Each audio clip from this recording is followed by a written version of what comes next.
Hello everybody, it's your boy WEEZYFMAMBA and welcome back to my YouTube channel. Thank you guys once again so much for being here. We really appreciate it. On today's video, ladies and gentlemen, we are going to be diving into our next horror franchise tier list that we've been doing on the channel.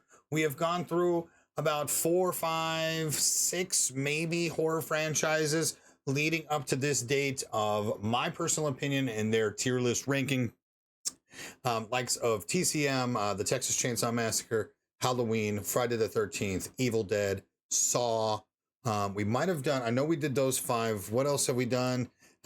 Anyways, they're all up on the channel. They're going to be in a playlist of horror tier list franchises. And every time that we finished one, we did a poll. And a poll would list a couple of the horror franchises, and whichever one won would be the one that we do next.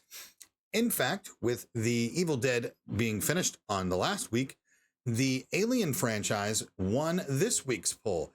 So we will be diving in to the Alien franchise tier list. This is including with Romulus as well as Alien Isolation, a video game that came out many years ago, which, by the way, top tits. We'll get to that in just a bit. Anyways, this is the Alien franchise, ladies and gentlemen. So let's pop on over, no time to waste, and let's take a look at the Alien franchise. So once again, we have ourselves S tier being the best, D tier being the worst, and we have all of the films here. Now, I normally go in order, so that's what we're going to be doing. However, we are going to rank Isolation first, simply because it is a video game, and then we'll kind of go backwards with everything else. Okay. So with that being said, this is going to be S tier. Facts immediately. Alien Isolation arguably is one of the top 3 Alien storylines in the franchise, in my opinion. And as a video game that came out, you know, prior to next gen console, created one of the most chilling atmospheres in a video game I have ever played. It is easily top 5 most terrifying video games you'll ever play. And we're talking, it's up there in the ranks with Outlast and everything. The sheer sound design of this game, the level design, the xenomorph design, the violence, all of it in comparison and in combination together makes Alien Isolation a must-play video game, period, end of story. Absolute must-play video game. Make sure that you guys check it out. Okay? Now, what we're going to do is pull up the Wikipedia page here for Alien Wiki. Let's go ahead and take a look at the timeline. I was just going to confirm here that it was Covenant and then Prometheus and then AVP. Okay, so we're just getting those in. We're going to go in order here. And as expected, we have it here.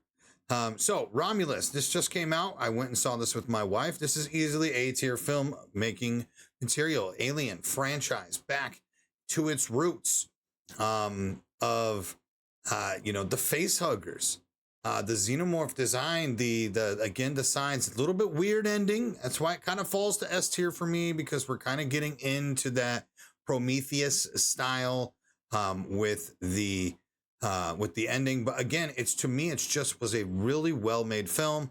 R-rated violence. Give us the R-rated violence back. This was how it works. Ridley Scott producing at the helm, kind of back into the Alien franchise for so long, you know, with prior to all this. And simple, it is just too good. As you guys can see, we kind of pop over here, and an August 16th release, but we have a brand new director to the series, Fede Alvarez, who did an incredible job. Okay, they did an incredible job. Like I said, A tier material here. A must see. A must see. Falls again. The third act was kind of, whoa, what the hell? But the first 2 acts were incredible. Okay. Moving on to Alien Covenant. And this again, kind of puts itself into A tier simply because it is Ridley Scott produced. It is just, again, bringing it back. The last two Alien films really, really made up for the craziness of AVP and obviously Alien Resurrection. We're getting back to those roots because Prometheus kind of got us there, but Prometheus was not quite there, you know, being a prequel and a lot less violence, different storyline. We'll get to that in just a minute, but still good. Okay. So this is the scenario here. Like I said, for me, nothing touches Ridley Scott and James Cameron like the OGs for this film franchise, but it really, really did play into effect of getting us back to those roots of the early or the late 70s, early 80s films of the Alien franchise. Okay. Speaking of that, let's move on. We're going to be going to AVP Requiem.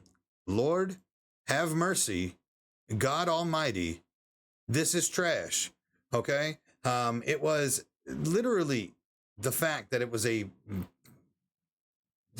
there was fucking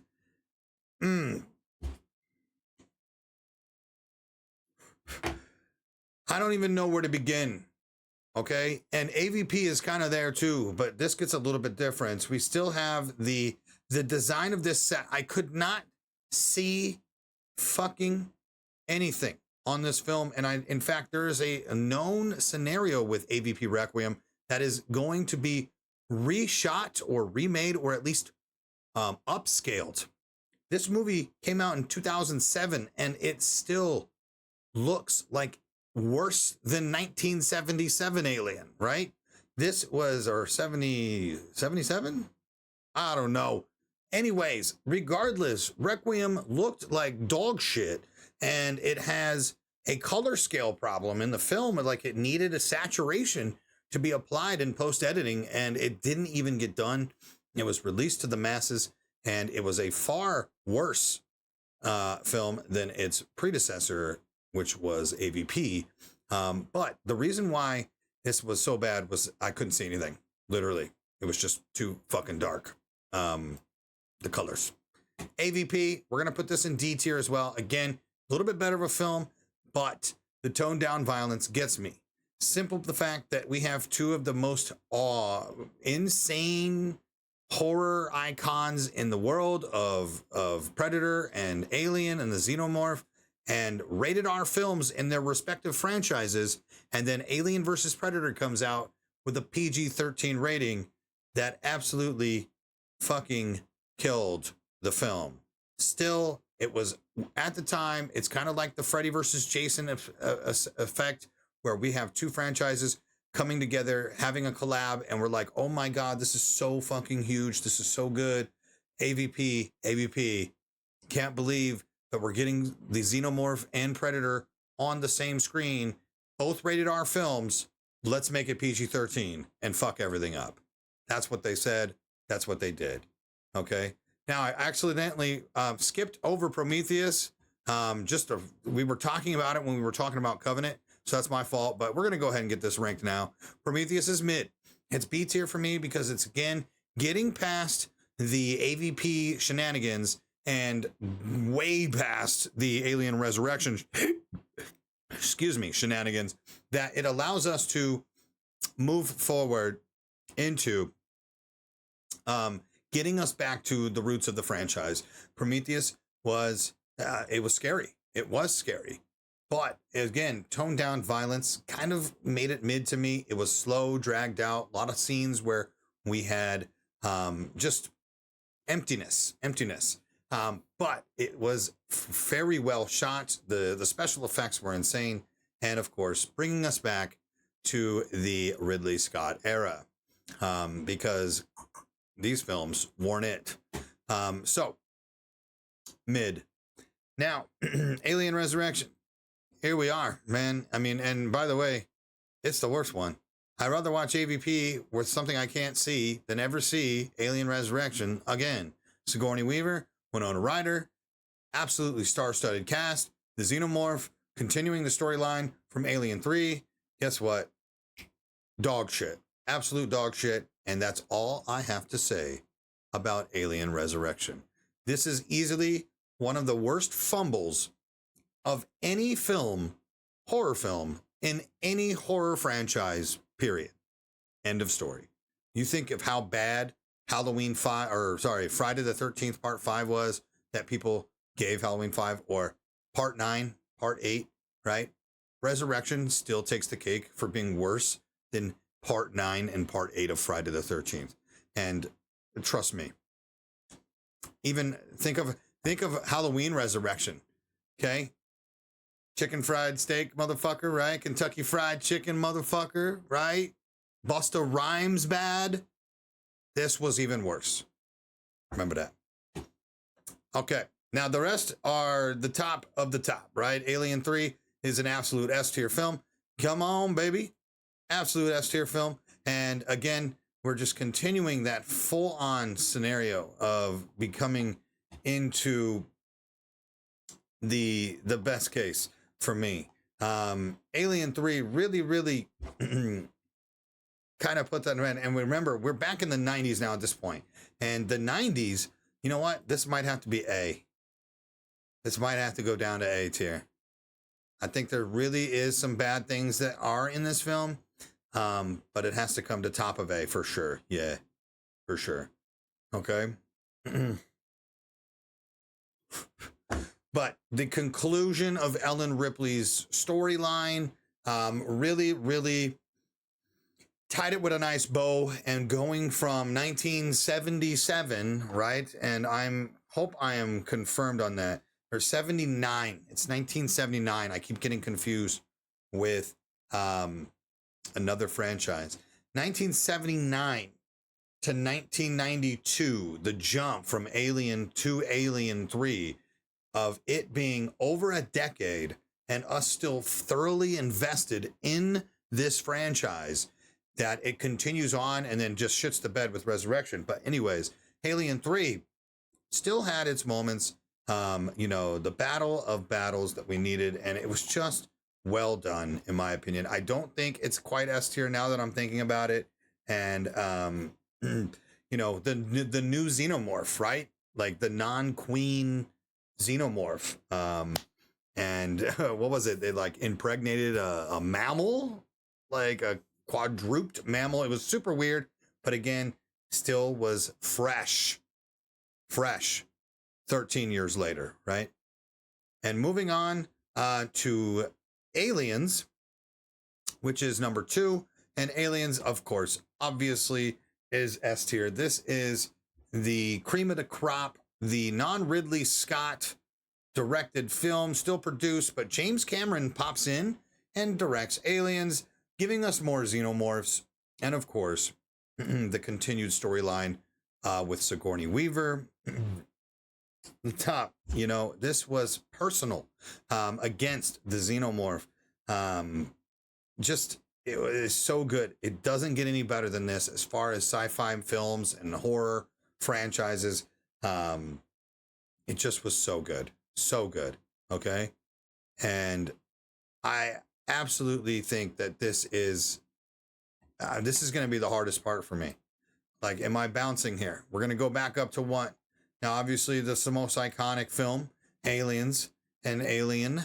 As far as where I'm going to put these on the list, this might be controversial, but I think that giving the extra 7 years of production of special effects, makeup design, James Cameron overall being a better director than Ridley Scott, in my opinion, but still having the Ridley Scott flavor because of production credits, I'm going to put Aliens above Alien.